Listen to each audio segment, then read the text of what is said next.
Amma immoo waa'ee mul'ata yookaan timbiitii Nabi Muhammad sallallahu alaihi wasallam kan kitaaban amantii Paarsii keessatti ibsamee ilaallu.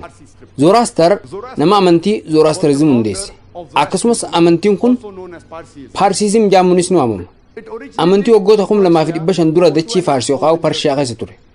Amantiin kun amantii Miknizim yookaan amantii warra ibidda gabbaruu jedhamuunis ni waamama. Amantiin Paarsii kun kitaaban garaagaraa lama qaba.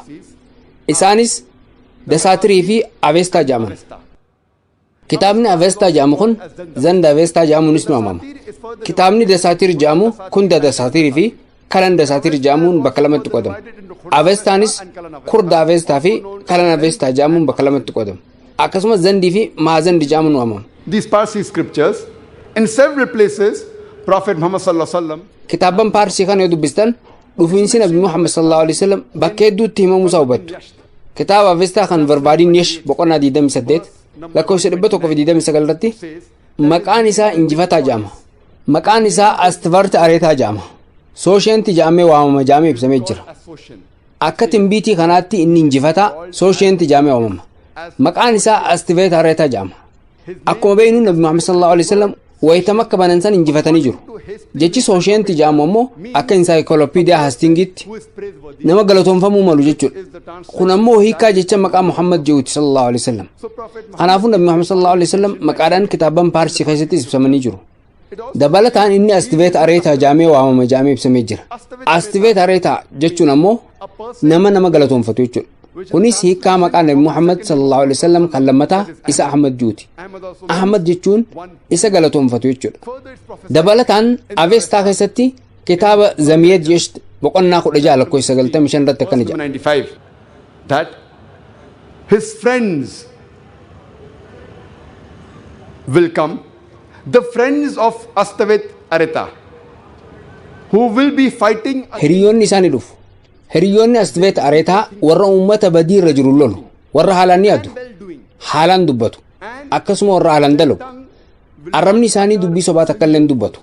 Mul'anni kun waa'ee sahaabaa dubbachuu jira. Maqaan Astveet Areetaa jiru kanas biratti ibsame hiikkaan isaatis nama galatoonfatu jechuudha. Maqaa Nabi Muhammad sallallahu alaihi wasallam. Timbiitiin kun waa'ee sahaabaa dubbachaa jira. Sahaabonni Nabi Muhammad sallallahu alaihi wasallam ummata gaariidha. Ummata haalaan yaadu, waan gaarii dubbatu, waan gaggaarii dalagu. Arrabni isaanii dubbii sobaa takka illee dubbatu. Kana jechuun warri kun hin soban jechuudha. Akkuma seenaa irraa barreetti MashaAllah sahaabonni hundi warra dhugaati. Sahabas, MashaAllah, they were truthful. Nabi Muhammad sallallahu alaihi wasallam kitaaba amantii Paarsii kan lammataa kan ta'e Dasaatiir keessattis waa'een dhufiinsa isaanii ibsamee jira. Dasaatiir jechi jiru jechoota lamarraa ijaarame. Das fi Aatir. Hiikkaan isaatis kitaaba kutaa 10 qabu jechuudha. Akkasumas jecha qeenxee yookaan singulaar ta'e kan dastuur juuf akka jecha hedduu yookaan pluraal tajaajila. Dastuur jechuun seera amantii jechuudha. Kanaafuu kitaabni kun kitaaba seera amantii ta'e kan kutaa 10 qabu jechuudha. Akka Dasaatiir keessatti ibsametti wayita Faarsonni amantii isaanii gadhiisan, wayita warri Zooraastriin amantii isaanii gadhiisan, wayita isaan karaa irraa jallatan namni tokko gammoojjii keessatti dhalata. Hordoftoonni isaa warra Faarsii injifatu, warra Faarsii to'atu. Isaan ilma namaatiif rahmata ta'u. Isaan ibidda mana sagadaa keessa jiruun gabbaran. Isaan gara mana Rabbii Ibraahim ta'etti gara galanii sagadu. Manni sun namoota irraa bilisa. Isaan hoggantootaa fi ol'aanoo Faarsii tasbag fi bakkoota sagadaa kan Faarsii ta'u. Nabiyyiin isaanii nama dubbii gaarii dubbatuu fi nama wantoota ajaa'ibaa ta'an dalagu. Mul'anni kunis nama biraa osoo hin taane waa'ee ergamaa xumuraa fi goolabbii waa'ee Nabi Muhammad sallallahu alaihi wasallam dubbachuu jira. Dabalataan Bundaahish boqonnaa 30 lakkoofsa 6 hanga 27 irratti Soosheent nabiyyii xumuraati jedhamee ibsamee jira. Akkuma duratti isinii hime akka Ensaayikolopiidiyaa irratti ibsametti Soosheent jechaan nama faarfamuu akka godhatu jechuudha.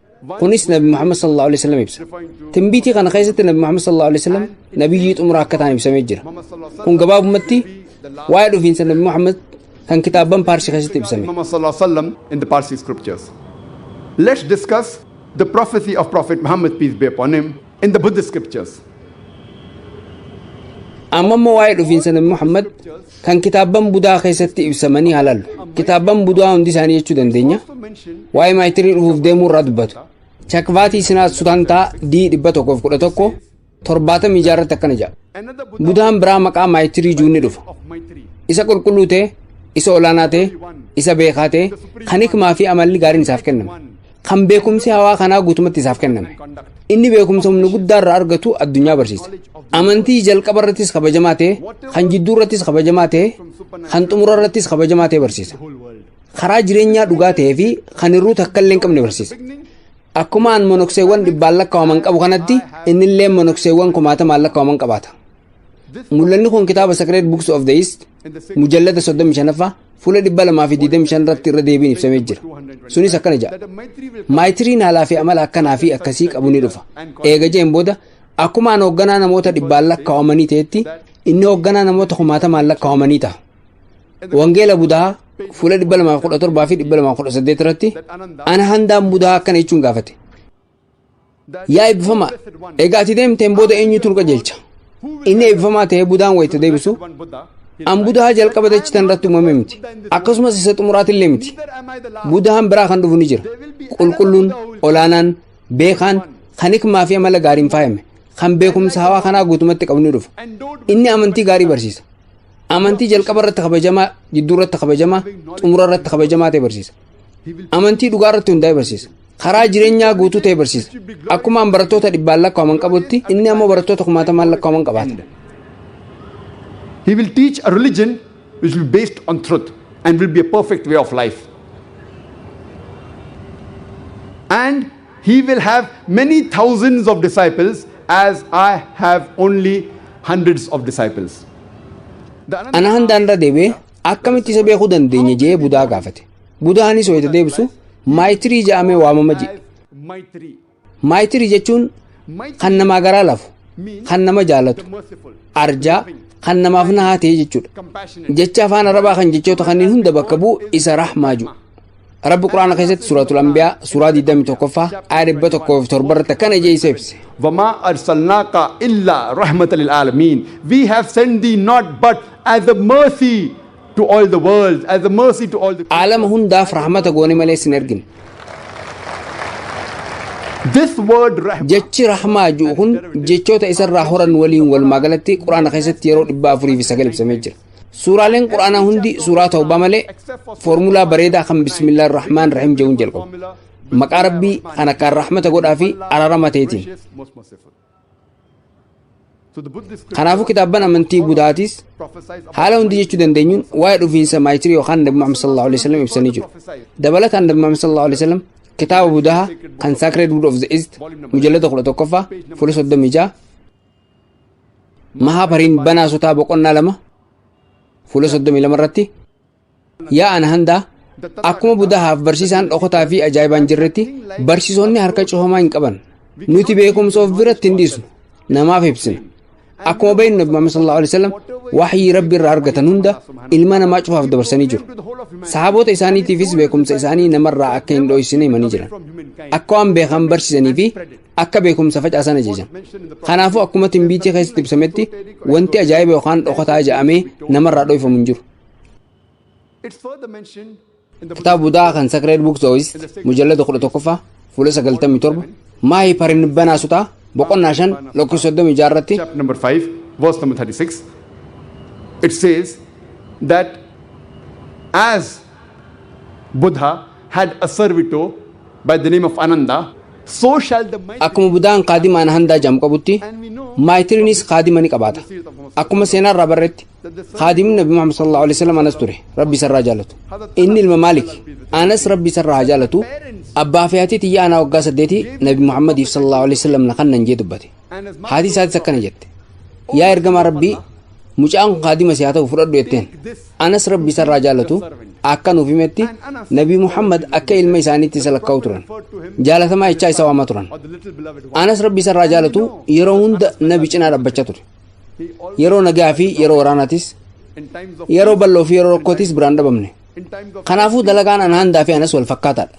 wayita arbi guddaan dallanee gara budaa fiigutti ana handaan budaa bira dhaabbatee ture haaluma wal fakkaatuun dirree waraanaa Uhud irratti anas rabbi isarraa jaalatu umrii isaa 11tti wayita diinni nabi Muhammaditti sallallahu alaihi wasallam dhiyaatanii isaan marsanii turanitti bira dhaabbateera dirree waraana Huneenitti umrii isaa 16tti wayita diinni xiyya qabatee nabi Muhammad sallallahu alaihi wasallam marsatti anas rabbi isarraa jaalatu nabi bira dhaabbateera Kanaafuu akkuma wayita arbii dallanee gara budahaa fiigee ana handaan bira dhaabbate sanitti dalagaan anasiis wal fakkaata. Kunis timbiitii maayitiriin kaadima ni qabaata juu kan guute. Dabalataan wangeela budahaa fuula 214 irratti akkana jedha. Maayitiriin dhufuuf jiru kun budahaan dhufuuf jiru kun amaloota addaa jaha qaba. Inni duraa barumsa jalqabaa yeroo halkaniitti argata. Lammaffaan wayita barumsa argatu ni ifa. Sadaffaan du'a aadaa du'a. Afraffaan yeroo halkanii du'a. Shanaffaan wayita du'u qaamni isaa ni ifa. Jahaffaan eega du'een booda qaama ilma namaa uffatee dachii tanarratti mul'atu jedha. Amalli jaan kunniin waa'ee nabiyyii xumuraa Nabi Muhammad sallallahu alaihi wasallam malee waa'ee nama biraa miti kan dubbatan. Akkuma beeknu wahiin jalqabaa yeroo halkaniitti isaanitti dhufe. Duratti akkuma ibsetti Quraanni suuratul Dukaan suuraa 44ffaa ayaa 2 irratti akkasumas suuraa Al-Qadr suuraa 97ffaa ayaa 1 irratti Quraanni halkan kabajamtuu taate keessa buufamee jira. Dabalataan raagni sun inni ni ifa jedha. Nabi Muhammad sallallahu alaihi wasallam wayita wahii argatan beekumsaan ifaniiru. Mul'anni sadaffaan du'a aadaa du'a jedha. Akkuma beeknu Nabi Muhammad sallallahu alaihi wasallam du'a aadaa du'an. Qabxiin afraffaan yeroo halkanii du'a jedha. Akkuma hadiisa Aishaa irraa barannetti Rabbi isirraa jaallatu yeroo sanitti mana isii keessatti faanusa keessa zayitan qabdu ture. Kanaaf ollaa irraa liqeeffatte. Kunis yeroon isaan du'an yeroo halkanii ta'uu agarsiisa. Timbiitiin sun itti fufuun wayita du'u qaamni isaanii ifa jedha.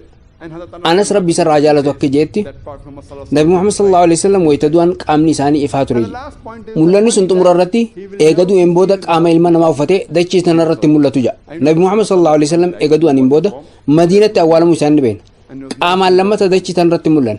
Timbiitiiwwan kitaabban amantii budaa keessatti ibsaman kunniin Nabi Muhammad sallallahu alaihi wasallam malee waa'ee nama biraa ta'uu hin danda'an. It's further mentioned Dabalataan kitaaba budaa Sacred Book of the East mujallada 14 fuula 68 fuula 68 irratti tattaagattaan dhufu barsiisaa qofa. they are only preachers. That means Jechuunis budaan dhufuuf deemu sun jechuudha. Akkuma Rabbi Quraana keessatti suuraa Al-Gaashiyaa suuraa 88ffaa ayaa 21 irratti fazakkir innama anta muzakkir jeeti. Rabbi ayaa kanaan Nabi Muhammad sallallahu alaihi wasallam dalagaan kee barsiisuu qofa. Nama san qajeelchuun dalagaa Rabbiiti jeetti mujjira. Dabalataan Sacred Book of the East mujallada 14ffaa fuula 67 irratti akkana jedha. Gara jannataa seenuudhaaf dalagaan gaariin barbaachisaadha. Akkuma Rabbi Quraana keessatti suuraa Al-Asr suuraa 103 ayaa 1 hanga 3 irratti 1 to 3 wal asr innal insana lafi khusr illa alladhina amanu wa amilu salihati wa tawasaw bil haqqi wa tawasaw bis sabr, which means by the token of yeroon hin kakadha. Dhugumatti namni hongoo keessa jira. Isaan amanan gaggaarii dalagan haqa walii dhaamanii fi obsa walii dhaaman malee. Kanaafuu ulaagaan gara jannataa nama geessu dalagaa toltudha. Kunis kitaaban budaa keessatti ibsamee jira. Dabalataan dammaa padaamattee asuttaa 151 irratti ulaagaan budaa yookaan maayitirii dhufuuf jiruu ibsamee jira. Timbiitii kanarratti inni rahmata ilma namaati jee isa ibse. Tasgabbaa namaati. Inni ilma namaatiif fakkeenya. Inni arjaadha.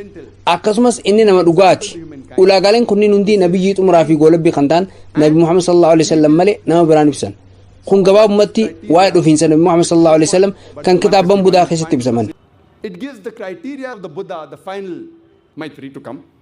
It says that he will be a mercy to humankind. He will be gentle. He will be an example to humankind.